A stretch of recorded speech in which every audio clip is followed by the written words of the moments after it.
Okay, thank you to my good friends, starting with Stephen J. Stephen, I hope you're doing well today. Linda J., Lauren K. Thank you guys for being such faithful friends. And I hope everyone else, I wish everyone else had a way of thanking you. The fact that we're still on here, I guess, is a nice way of thanking you. As I said before, I'm always hopeful that people are getting benefit out of the conversation that we carry on here. Uh, One of you, I should have printed the email. I think it was Sheila said that she was finding that it was helpful to think things through, whether I'm not putting words in your mouth, Sheila, but whether you use what I'm saying or not, it gives you a handle on what we're talking about and what the other possibilities might be. If this is an idea, what you know, but it's just a way of breaking out some of the stuff. And most of what I'm trying to do on here is getting, sort of objectifying the conversation about making a likeness just at the beginning. And then, of course, if you're talking about, the visual impression, painting a portrait, any of those things, we're talking about, the impressionist model of getting the beauty of the visual impression. And so here's the question from Anon, and which actually is my question, because I was in a classroom setting a couple of days ago and was finding that people weren't consistently following up on the trial and error model. Remember, trial and error, it's about speculating. It's about sending out the scouts. I like to use that term. You know, uh, it's similar to what Paxton talks about, floating some lines around.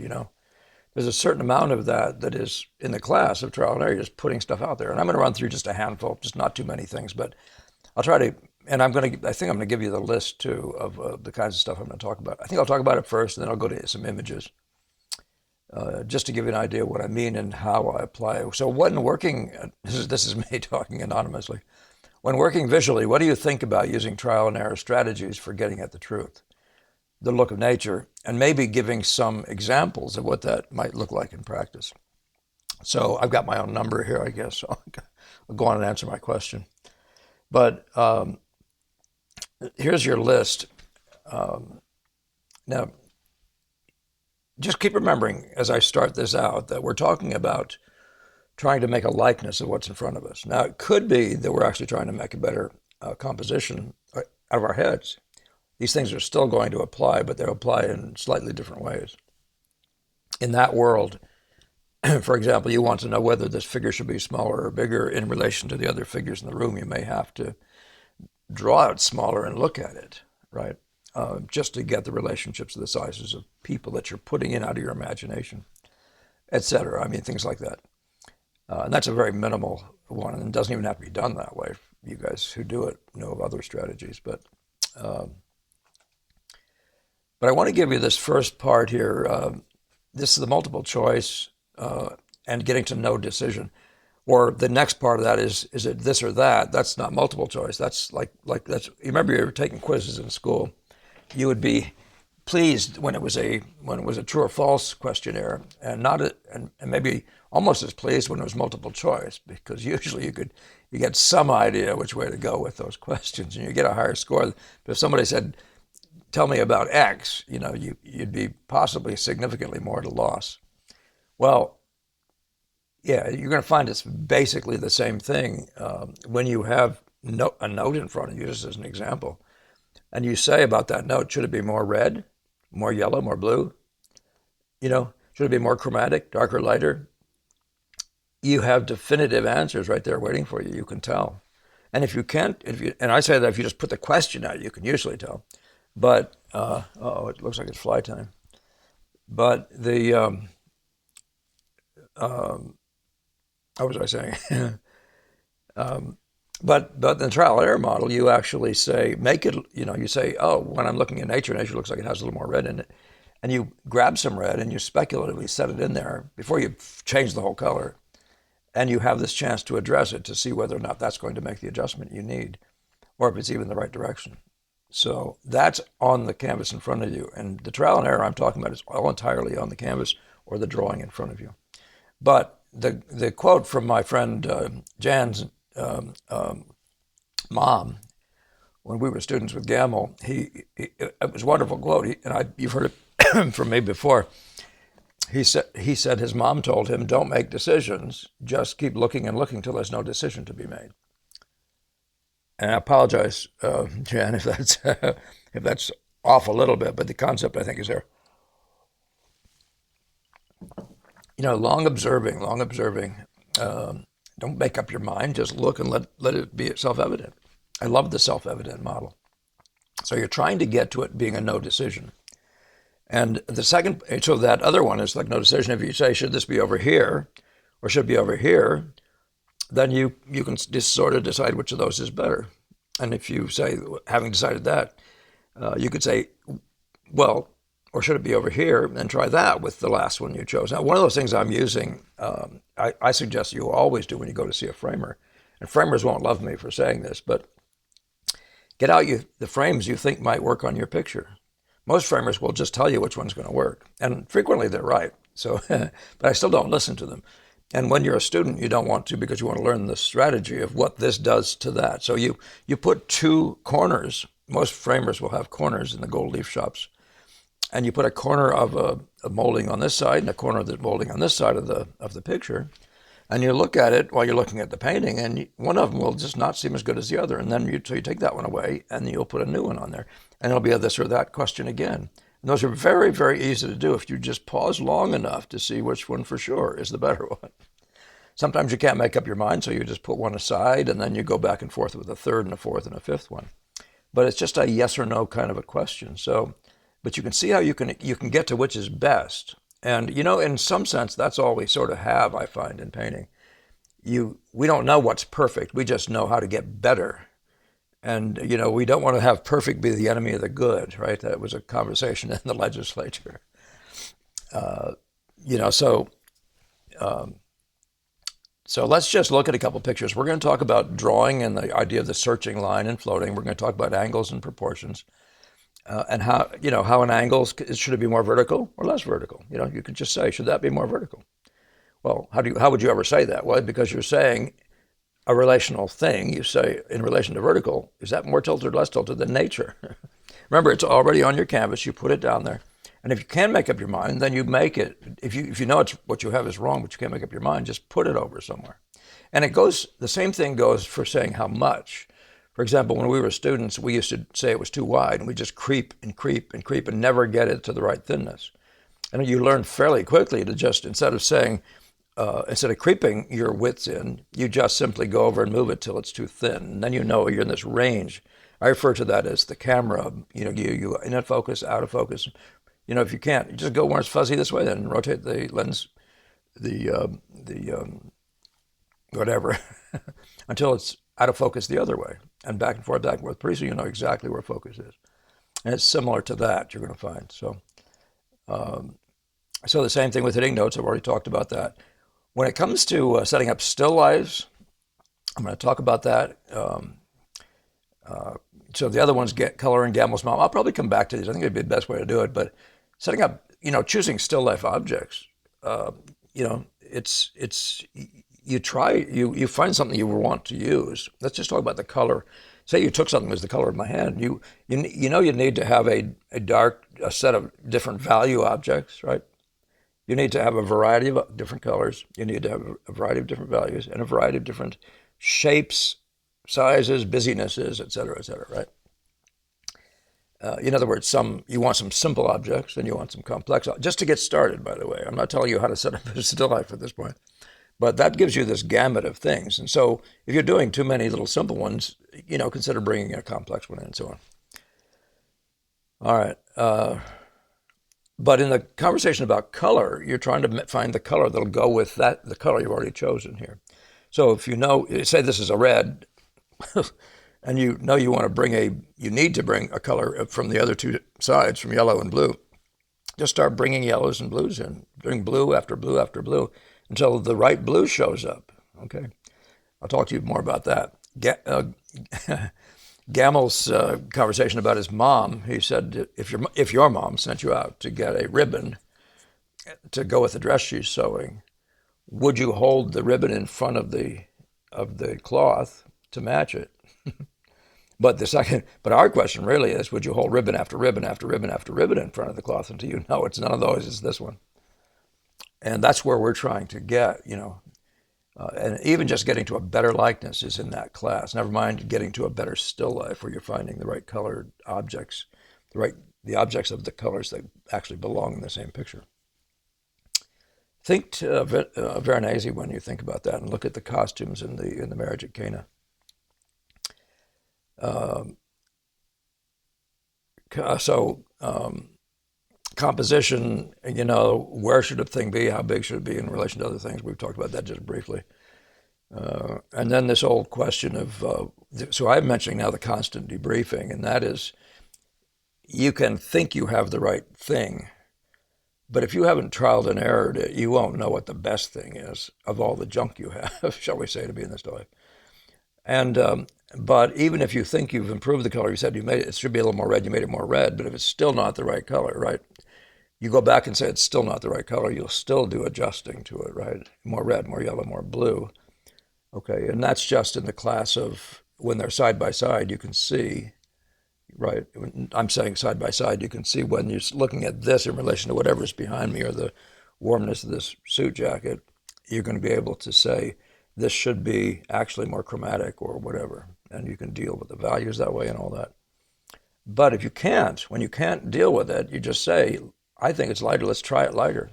I think it's more chromatic, let's make it more chromatic and see if I can, and you start pushing those kinds of boundaries just speculatively. That's called trial and error. And eventually you'll come across the one that begins to do it, that begins to be in the ballpark. And by the way, this last one here, I say even to get anchors. So when you set top and bottom, say you're just doing a drawing, you say let the top be here and the bottom be there, you certainly want to look at it and decide that that's where you want them in the picture, right? And then immediately say, what would be better here, and look at it. What would be better there, and look at it, and then find that best place. Gemma would, in course of having you do this, he would say, so you're going to put a line down there, you're speculating about it. If it's not better than the first one, take it away. But the first one is always that pig in a poke discussion, right? And just keep remembering that. But then the rest of it is how do you get to the adjustment? And I find by far the best way to do it is not make up your mind about what other color it is, say you're trying to correct a color note, but simply say this should it be more red, yellow, or blue, and let yourself, having made that choice, adjust the color, and then look over there and see if you've improved it. And again, make sure you're always doing this contextually because we're not matching colors. Okay, this is not a sight size activity. It's really big in that way to think of it that way. So let's just look at a few pictures here. So now you can see in the drawing, and I'm picking on this. My eyes are a little bleary this morning, but you can see the double line on the hand of this picture right here. So this is in the class in drawing. Sargent says draw the long line. We talk about throwing out lines. Now this is one of the reasons you want to draw what you see. This isn't a question of putting a bunch of construction lines there and then gradually pecking and poking at it until it becomes the right form. You are doing that in a sense, but you're always doing it with a shape like that, with a continuous line. Sargent would say to draw the longest line you can. So it's a line with more than one bump on it, and it has a tilt to it. It'll typically have a greater arc to it and all that sort of thing. It'll have a certain number of bumps. And you're learning that, you're memorizing that, and you're putting it down the first time speculatively, right? You're saying you're putting it there, but it's a speculation in the dark. And as soon as you put it down, you say, should you be higher or lower, left or right, or more angled, less angled, all those things. And then you speculate again. You go back out there and set the line on where you think it ought to go this time, and even memorize the shape a little better. And if you're just trying to correct the angle, and I am very, very concerned about if the angle's off, I want the curve to continue to get better, but I really make sure if the angle's off, I make sure, and that's the key thing. I really make sure that I'm getting that corrected. So, but I throw out a line each time you do it. You're throwing it out. Each one is speculation. And eventually, you're so sweetly in the ballpark, just like if you were focusing and unfocusing a camera. By the way, I know that a lot of you guys know this. the thing I would say about this is it's so self-evident, and yet people don't do it with any kind of discipline or regularity. It's just like sometimes I do it, sometimes I don't. It should be an everyday, every minute rather kind of an activity for you. I found, right. So here on this ang on the right, that left one was ang as well, but you can see the several speculations down the shoulder over here. One of the things we do in drawing is you draw a light line speculatively. You draw the second line using that as a fulcrum, if you want to say, using it as the basis of what the next line is going to do. And you keep on doing that, getting darker as you go. And that last one, by the time you see an authoritative line, like the darkest one here on an ang drawing, he's already speculated 3 times, 2 or 3 times, right?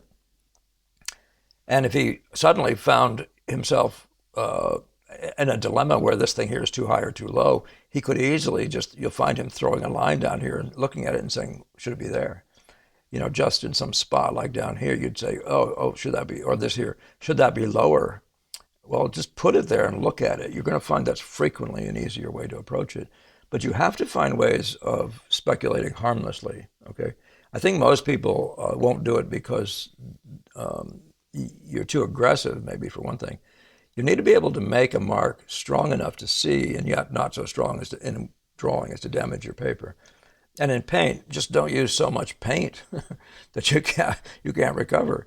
This whole first phase of painting, where we talk about thick over thin, the thin portion is there for, among other things, this reason that you can speculate better without doing serious damage to your surface or making it get thicker and thicker and with a tendency to crack underneath.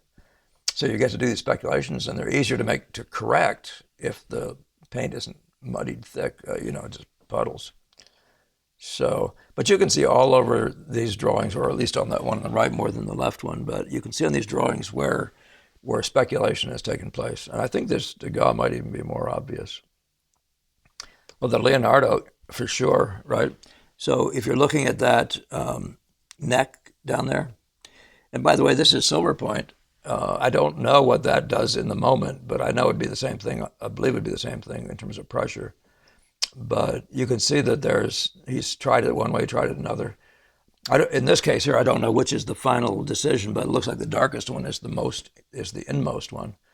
And you would expect that, as you're drawing, as you're repeating that, using the previous ones as fodder, as information, that you would naturally be getting darker because of confidence. And you do always want to draw, believe in start believing in a line and drawing with more authority each time.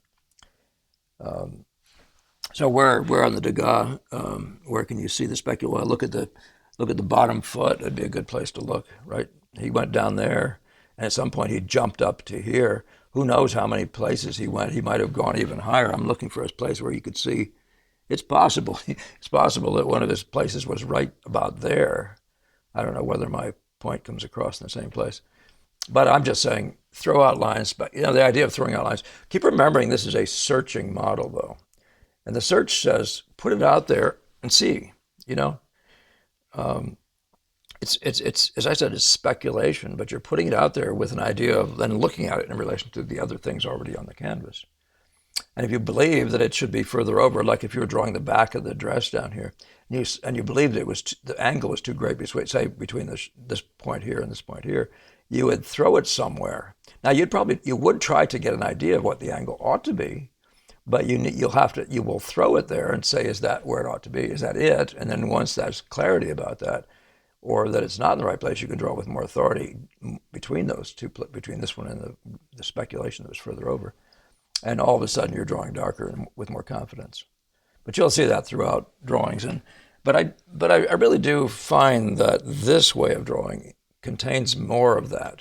Or I don't know who, since I don't actually do the construction drawing stuff, who knows where and how, but I have to believe it would apply to any kind of work you do, that there are ways to speculate. But you have to know that you're speculating. We don't just believe in stuff. We actually put it out there and say, what would it be if it was here? What would it be in relation to other things if it was here? And that's when you want to be good. For example, if you're trying to move, say, this bend here, you'd be good at seeing the big angles through all this junk and see the angle from here to there, or the big triangle through here, or any other associated angles that might be able to be read off of that. So that's where you want to get good, actually, too, at knowing what you're speculating about. You can say, does that look like it's in the right place? But there are several ways to check it, and those are the ones I've mentioned to you. The triangle here is one of them. There's this length to this length to this length, right? Is this angle right? And is the triangle as a whole the right tilt and shall we say, boxiness? But as I said, your whole thing about proportions, if you don't know, if you set this up in such a way that you are fairly light with your first drawing, and say it's out here, and has some of this stuff going on, so you have a top and bottom and several marks out here, you should be able to see how your proportions are doing. But that's the moment where you can really speculate. You can say, oh, man, I'm not so sure. And you can feel free just to throw the line somewhere else and really give it a thought, really give it a look is really a better way of saying it. But that's how we use trial and error in drawing. As I said, the angle too. This angle here is, if you're drawing the figure and she's holding pretty still, or at least at the moment you're saying, I'm going to nail that, I like what that angle's doing, put the time in right then on the spot and try to shoot that angle, right? And then look at it to vertical and ask it, speculatively, should you be more vertical, right? Should you be more tilted? However you want to express it to yourself. And of course, the other part of that is, what is this angle doing to, say, this angle? Do they feel right to each other? If they don't feel right, you can speculate more. Do they feel like this should be more of a pointy wedge, this thing here? Should it be more squeezed like this? So anyway, let's see if there's, so this is where we come to the still life question. I have students select objects for still lifes. And I try to get you not to start with a white. Start with something that's got legitimate color to it. Would this book do? That's got very little color, right? Let's see if we've got something else here that might be more useful to you. Well, just say it was this book right here. And this book has Constable's sketches. So this book is some kind of a blue, and it lands somewhere in, you can see it's in the greener category of the blues. And what you're going to find is that all these reds are not going to look great with that blue. Some of the reds are going to look better with other blues. Now, so my point to you would be, if you're trying to find, say, a red to go with it, your job would be to put a red next to it, but not to stop there. Don't just say, does that look good? Do trial and error. And so get that red. What other reds do I have here? Do I have any more? There's a pencil. I should have planned on this. I don't know how close that is. They're similar enough, I guess, for a minute. They're too similar. But you look at this to this. You look at this to this. This is the ribbon right in front of the material the Gemmell talks about. And any other reds. Can I find another one here? All the reds I'm looking at here, all the same. Yeah. Well, let's just say that's so. So you're going to do the same thing in the yellow family. You're trying to find. And I tell people that you're trying to find out which one you'd actually wear. So you see yourself, if you're one of the women audience, maybe not. Maybe a guy trying to pick a tie. You're going to be wearing that suit, and you're going to put this tie on over and over and over and depending on the color of the shirt too, of course. But you're going to be saying, should it be that tie, or should it be this tie, right? You can see they do different things. And by the way, that also applies to chroma. When it's a matter of whether you would like it or not. You can go through that and say, should this be more chromatic or less chromatic, just based on the joy, what you want that color to do for you. But that's a different discussion. Just color itself, let's keep it simple. This appears to do something rather fascinating with that. This does something interesting with it, but it seems deader, less attractive, et cetera, et cetera. But you eventually will go through enough yellows and you'll say, there's the one. And you'll have found the one. I should have probably brought some in here. But every single one, now I'm going to show you something fun, because every single one of these colors is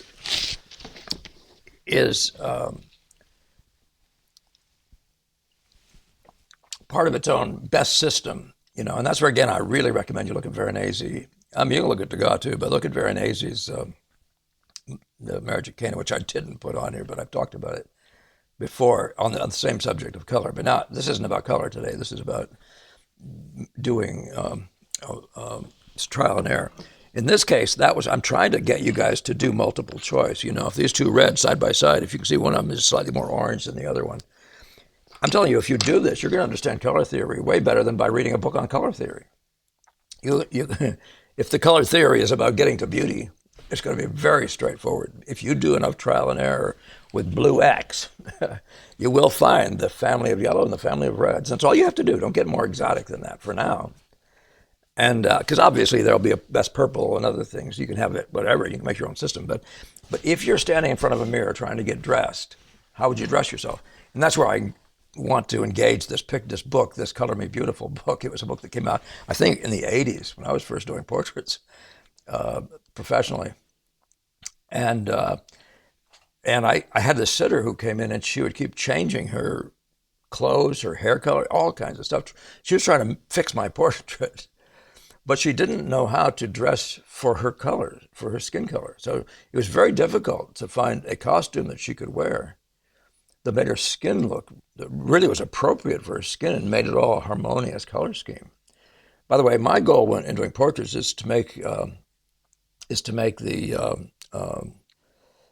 skin of the sitter healthy looking, if nothing else, which means it'll inevitably go with the color scheme. It's funny, in this picture I'm showing you here, it looks like this person who did this picked the wrong colors. The colors behind it that are very striking don't make your skin look good. That's a very odd thing in itself. But if you do what I was saying, and you can, anybody's skin, you can find the right yellow for your skin color. That's why. And so in this book they talk about winters, and it's these icier tones, the ones that would be down in stages like this and not in the warmer family, right? And it might be true even in the reds, whatever. You can read the book yourself. You'll find them online. There were lots and lots of them out there. Somebody's telling me they're going back to thinking like that and doing more organized stuff, particularly on behalf of women for that purpose. But so the people maybe with skin like mine, the browns to the warm greens, the warmer colors tend to look a little bit better. And so you see what I mean, though. But how do you ever get there? And it's by speculating. You put a color behind, you put colors on the a screen that you set up behind your model. Throw color after color after color back there, and you'll find very, very quickly, especially if you go through the warm cool thing at the very beginning, you'll find very quickly which family your person's skin is most set off by. Okay, and so don't feel trapped in this world of guessing. You go up there and put color after color after color. When you think you found it, go get some more. You find some green. Just take green. Most portraits have green behind the head because of that need to get the green to disappear. If your face looks green, it looks like you got a liver problem or something. So the last thing you want is for your face to look green, arguably, right? Now, there are some people, Degas included sometimes, who paint portraits where the skin is just not very healthy looking. And whatever's going on there. And so given it's also a representation of a person, that's not something I would do if I was painting a portrait for money. If it was a sitter, I'd probably be upset about it. In any case. But it's so you know it's going to be a green, but do warm greens. Just go right through all the greens, the redder greens, the bluer greens. The redder greens are browns, but so green's is already a blue with some yellow, but you can go more so, and you can go over to get closer and closer and closer to blue, and getting cooler versus warmer and so on. So I'm saying that once you've done that, and so collect, just start by collecting a bunch of green colors, the materials that are very distinctly different from each other. And this applies whether the color is rich or not. It shouldn't make a difference. They're either go or don't go. That doesn't mean you have to use them behind the head. But when you go through the system, you're going to have found the color for this sitter. And after you've done a few models or a few portrait sitters, you're going to know the theory. Okay. But that's trial and error. That's what trial and error is going to get you in the world of color. Now, here's a still life. And what Gamble was doing, this doesn't show you much color in it, so I'm not talking about color here anymore. But I set this up with Gamble back in the day, and you've all seen it before. But this is a pile of junk, and what I had to do, what one always has to do, is you have to decide one thing you're going to paint. I decided I was going to paint that. It's just a white cast, though. And I looked around for something to use for a background, and the only thing I really had that I thought was kind of handsome was the was the rug. So the rug gave me actually a color scheme. It was blue, a version of blues and red with some gold in it. So I had that to base it on. And then I began to find like these brassy things looked nice. This doesn't show the color, as I said. But so what you're going to do is you're going to, though, having picked enough stuff and you think that's doing it. I also got to, by the way, in the course of setting up the still life, to a theme.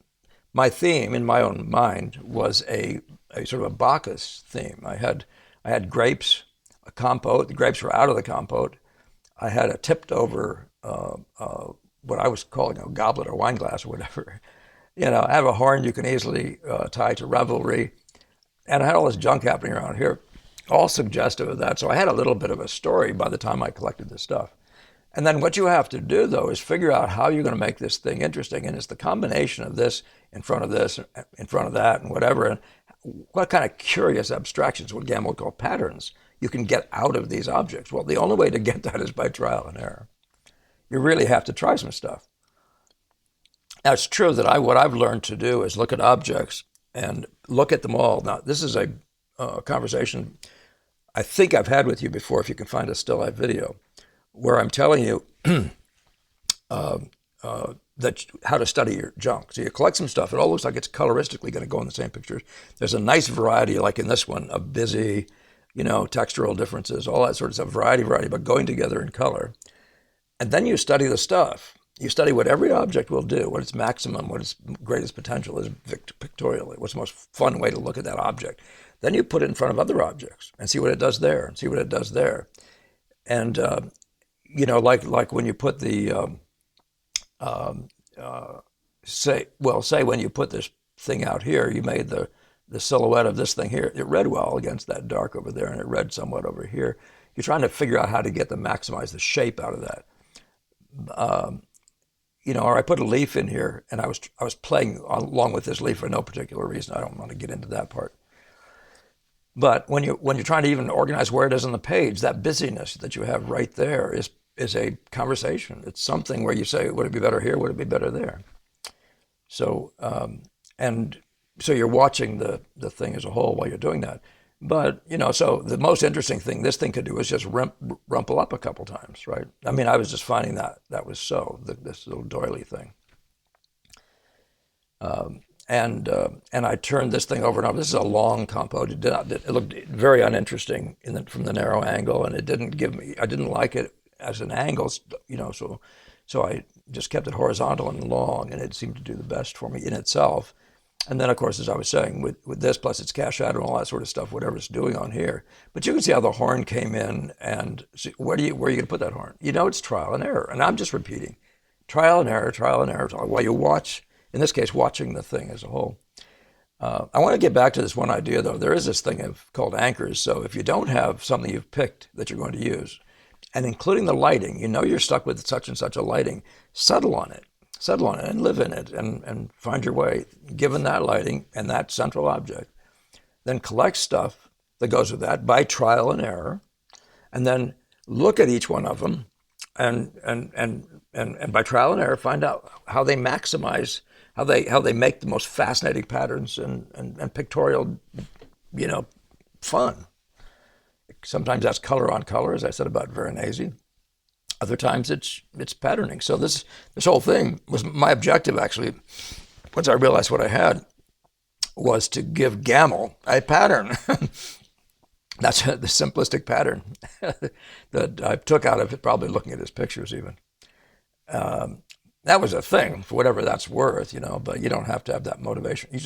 If you study your stuff and play with it, you'll begin to realize what this stuff can do for you. It's almost like having players on a team, and all of a sudden you realize what kind of team this really needs to be to have maximum success. You get there by trial and error, okay? So now, one of the other things that people don't do enough, and that is the framing thing. And, so there's a whole episode, there's a whole series on, or whatever, a whole video on cropping. I hope this isn't truly cropped off. It looks like it is. This is the original anyway, you've already seen that. But suppose you had this set up and you came in tight on it. Well, if you had a really beautiful cast and you're trying to get the expression of this kid, that might be the way to do it, if you're trying to really focus on that. And and you wanted a more exotic pattern, if you want to put it that way, in some sense. The one that exits the picture in dramatic ways. But this is more or less square. It's a little wider than square. I go to a square here. You speculate about that. So you could have speculated it being pure square or wider, longer. With Gamma, we did those explorations, all trial and error. We moved the strips over this way. We had to bring. This is a full-size brown paper drawing. I mean, it was probably that big, right? Whatever. And we had brown. So the drawings there, we put strips. Gamma called them strip teasers, and they were just brown paper cut into strips, like 2 inches wide strips, and you would just use them like a frame around the thing and move them this way and that way and up and down. So, and do it in such a way that Gamel could also come in the room and speculate with you and say, don't you see what it says when it's like this? Now, so what happens is I used to this whole thing now is a conversation about the poetry and maximizing the poetry. So trial and error. So you do this and you say, no, that's not really, this is more me. This is, no, I say me, meaning I respond more to this. But you could have done it this way. There's more emphasis on this section of this thing when you crush it down. You take all this air out of the top of it. You can see it's all got a whole different poetic impulse, shall we say. And that's all I did on these, but this is the trial and error of where do I want, how close do I want it? So you have it real tight, you have a more distant shot, and you have a almost figures in a landscape shot, right? Or I should say landscape with figures shot. So, and then you can go to, and see, that's just trying things with your frame. And this is, again, trial and error. So you can, and one of the things I tell you to do is, the equilibrium thing. So move it all to the left, move the frame over and try it. So that the center of the big mass of blasting lights is further left or further right. And both of these are different from the previous. Look at the top one there. You can see what I've done is just cheated the edges. I would have, if you have a drawing that's got enough data in it, you can move the whole thing over and keep the width. But you can see that this is gappy on this side, and this thing looks like it's overweighted on the left side. But that's how you find out, even about equilibrium. By trial and error, you're going to get there faster. Just move it back and forth, wondering while you're watching the whole, when you're at the point of equilibrium. What is that? People call that repose or words like that. But it's about finding your painting not feeling lacking, like you feel like there ought to be something in here, or there's too much air somehow. With our feelings you get about stuff like that. But trial and error with your drawing. That's one of the reasons I recommend you guys take brown paper and do these brown paper studies I talk about. They don't even have to be big ones. And you can do this whole thing, experiment, search out, put more into the drawing than you mean to put in there, more above, more below, more to the sides. And then start messing with this cropping. Try to find, by speculation, by trial and error, try to find whether it should be a tall picture or a wide picture. Well, should? Should is all about which one you're responding to aesthetically, which one is most pleasing to you. And and how much and how tightly you should crop it, how high, how low. Gamma would talk about I think that's here, isn't it? Gamma would talk about the elevator effect. So this one here, this one feels like it's going down, right? It feels like it could be higher. And then he talks about the elevating he talks about the noble half of the painting. So we were squeezing to get not the best goodies up into the upper half of the painting because we liked that feeling that he was discussing. In this case, this is the actual finished version of it. But in that case, it would be just this section of it. But you can see how when you do this, it somehow demotes the center. It doesn't give you the same, shall we say, elevated feeling, Whatever. Those aren't things that you need to think about. You're just trying to say yes or no based on the response in your own soul. Yeah, so let me go back and just look at the question and see what else So just keep on remembering to do that constant debriefing. Though, go back and looking at your canvas. Remember, all the trial and error stuff is done on your canvas. Now, that last stuff when I'm talking about the framing, or I'm talking about setting up a still life, it isn't. But everything else that has to do with should it be more red, more yellow, more blue, you're finding out by putting it on your canvas and looking at it. So if it should be further over, if the angle should be different, put it on your canvas, look at it. That's the debriefing process, constantly reviewing that. Even at the beginning, you're trying to figure out where, in a drawing, shall we say, where equilibrium is. You're trying to place a drawing well on the page. I make my own recommendations about that, about how to go about that. But having said that, it's a question of anchors. It's a question of saying, well, if it's a tall figure, well, I put the bottom and top. Gamma would just say move them, make them, because they were just figures, cast studies. Make them a half inch from the bottom, half inch. It's just a study of the figure, right? But you can do whatever you want, make it aesthetically. I'm always a fan of making the upper and lower slightly different. I don't want it to be both half inches because that's an equality thing, which we want to avoid in painting. So I always make them different size. Well, do I want it to be lower, just slightly lower in the painting, or do I want it to be more elevated with more air below, as it were, right? Well, those are kinds of things you can put up there and say, yeah, I think I'm liking what this is probably going to do. And then you can say, well, and suppose I'm going to take one side and where should I place this left and right? Take something that reads well and throw a mark there and look at it and try to, and whatever you want to do, you can look through a viewfinder and see that place where it feels like when you're equilibrium, where would that thing land, right? But then when you put it on your canvas, this is the time to say, now I'm putting it here, what do I think? And then you say, well, I can't tell, I don't have enough information. And you get, as the drawing gets along for a little while, you have this chance to put down a useful kind of an amount of data for the purpose of finishing the establishment of what you believe will work to get you into an equilibrium. And that was the thing I really appreciated about Gamelin cast drawing. He really wasn't expecting us to just draw one and then crop it off to get it to be better in equilibrium. He was trying to get you to actually use your skills. So if you go out and paint a landscape, or if you take a canvas and you have to do a portrait, you need to be able to place things well. It's a good thing to be able to do. So the question of the composition's timing and the size of elements. So if you're looking at that still life again, you have, for example, you have bits of brass. These are both brass. Well, you're looking at those and having put them in, you know they're going to be talking back and forth to each other. So when you're putting them in here, you're thinking about, oh, there's gold. You say, oh, should that be further over, while you're watching the other gold, while you're watching the whole system. But you're doing it by saying, I'm going to look at it and see what it says there, what it does here, what it does here, and what it does here. And you'll begin to understand things about distances, say if there's a highlight and a third highlight, you'll start understanding something about the distances and the sizes and how they play. You get to know their names, right? You got this big massive red here and you got a smaller red here, and you like the way they sit in relation to each other. And if all your other reds are, say that's your third red, or these are the other reds, look at the entire system and wonder about, should it be further over this way, should it be other, as a set of those, and are the sizes good? One of the things that caused me to want this cropping was the size of this red as it compared to the other two reds. It was a factor in that decision. But again, with the strips, you can do more trial and error, but you have to be wondering, those are the things that you're going to be addressing. Even the size of the lights, these are three different kinds of lights, right? You might say they're whites, this is off-white, but this is middle somewhere, this is darker, this is the lightest one. Do you like what they are when you think of them that way? Well, if you don't know, try them in other places, try them in other ways, and get into that conversation so that you can say it's better this way.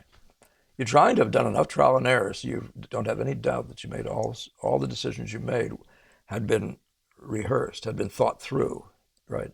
So there's really no decision ultimately. As my friend Jan's mom would say, there's no decision to be made. You've trialed and erred enough, so there's no spot. There's a leaf sitting right here, a dried leaf in the final version of this thing. And that thing, where that leaf went, was so puzzling. You tried it all over the joint. Something that we had to break this edge here, I guess, was the biggest issue. But it's just an interesting question about where should this go and what does it do when you move it here? What does it do when you move it here and here and here? Whatever.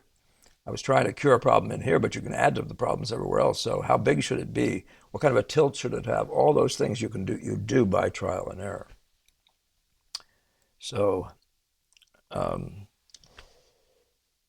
yeah.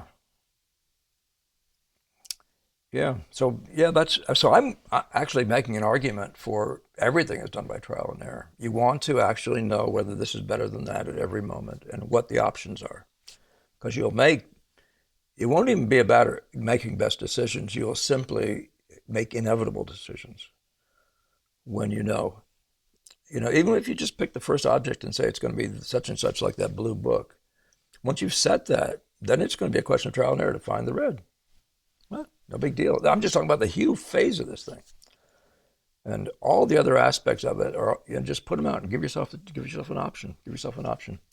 That's significantly what color studies are for in the people like Leighton and Ang, those guys, to get your head around, or Bogura, to get your head around what that is, what the distribution is of these kinds of colors, which what's going to be the aesthetic distribution.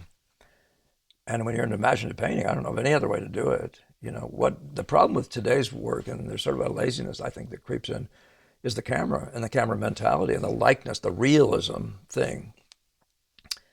But if you learn to do still life, I like that Reynolds says a person who can do a still life can do anything. But if you learn to do a still life, you'll have to go through all these different procedures, because you're not just trying to make a story. You're trying to make a color scheme. You're trying to make the most exotic patterning that is exotic or expressive or whatever. Use the best words for that kind of stuff. And you want to get to the one you want to max out. I often, what's the latent, the potential in that group of things. I often say to students, suppose your group of your objects here, suppose I gave them to every other student, you all have the same group of objects. Who's going to win? Who's going to make the best painting out of this? Do you know who it's going to be? It's the person who's looked at it best, who's studied the stuff best. I say that meaning 9 times out of 10, that's who's going to win. The guy who knows the stuff and what it's capable of doing in relation to other things in the picture. Now, you obviously have to have more knowledge, but the guy who knows his stuff, has really studied the stuff, is going to maximize its potential. And that's a trial and error thing. Try it this way, try it that way, try it this, yeah, right there. That's the best it can do. Doesn't mean you're going to wind up. That's not going to be that simple. It's going to be, at some point, there's going to be a trade-off. You're going to be, you won't be able to get away with doing every maximal thing. To the most exotic shapes may not go together sometimes. So you'll have to quiet something down somewhere just for the sake of the other one. Whatever. But that's all trial and error too. So what else can I say? Just the mentality is it's a search. It's a search. And if you're searching in our world, you're searching in the dark. You're searching in the vagueness. You have no idea. You have an idea, by the way, and sometimes your idea is just not useful because, especially when you're a student, you don't know that much. So, and you're trusting what? What talent are you trusting? But having done a lot of trial and error, you'll start building a base of things you can trust. You've experienced this. When you're looking at that color, you'll have a really good idea what kind of an orange or red or whatever is going to go to that color. By the way, you don't have to use all those colors. I'm just saying that once you've got two objects, once you have a blue like that, and you must do it, it's got to be the book, Constable's book, that one. And then it begins to be a question of what kind of colors must the next objects be to make a beautiful color scheme. And as I said, it's no different from a person trying to dress themselves in the mirror. What are the best choices? Even the size of the baubles you wear and stuff like that, earrings, whatever, necklaces and all that sort of stuff, will depend on a lot of stuff that's already going on in the picture, right? So both the colors and the sizes and everything. Whether you wear silver or gold, a lot of people understand that. Some people are way better off wearing silver than gold, and vice versa. But how'd you find out? Trial and error. Somebody said, I don't think that works that well on you. And you start looking in the mirror and you go back and forth, and you begin to say, I think they're right. I can do the warm silvers or the cool golds, but I can't do, all right. Yeah, but learn how to project them, set them out there, float these ideas out there. If you don't know what the angle is, just set another line over there and see if that looks better when you're looking at the rest. That's in better shape, or when you're just looking at the vertical. And so that's why I say learn to be speculative, searching, the floating line. That's the Paxton conversation, and then lots of trial and error. But it's just to get to the truth, and that's my fundamental premise here. Is what's the best way to get to the truth of the statement of the color relations in the front of you, right? The back straggler, right? And the back straggler will say, you'll need to know about that. If it's a color problem in the back straggler, how to fix it. And you'll have to be able to know how to speculate. You have to say, should that be more red, more yellow, more blue? And then you'll have to put something out there and project it out there and say, well, is that it? Is that more like it? Of course, patiently going back and debriefing with the hole in your hand, in your eye. Okay, I'm getting repetitive. I hope that's helpful and isn't too repetitive over what we've done previously. But that's what I have to say about the question of of trial and error. Never, ever, never underestimate the importance of getting more information. And when you don't have anything, book to read or something, then what do? You have to do trial. You have to put something out there and discuss it.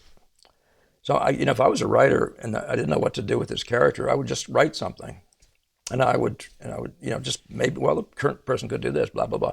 As soon as you have them doing that in the context of what's all going on, you say, no, it won't be that. It's going to have to be something else. And you can trial and error several ways, but at some point you begin to get the idea of what that character would probably be best doing in that moment. That's the kind of speculation that we're talking about. You don't know anything. It's all about putting something out there and giving yourself a chance. Once you see it with your own eyes, you'll know. Once that character is, which that new activity by this character is happening, you'll know that that's contributing or not contributing, right? You'll know whether you're in the ballpark and all that sort of thing. So I've covered it.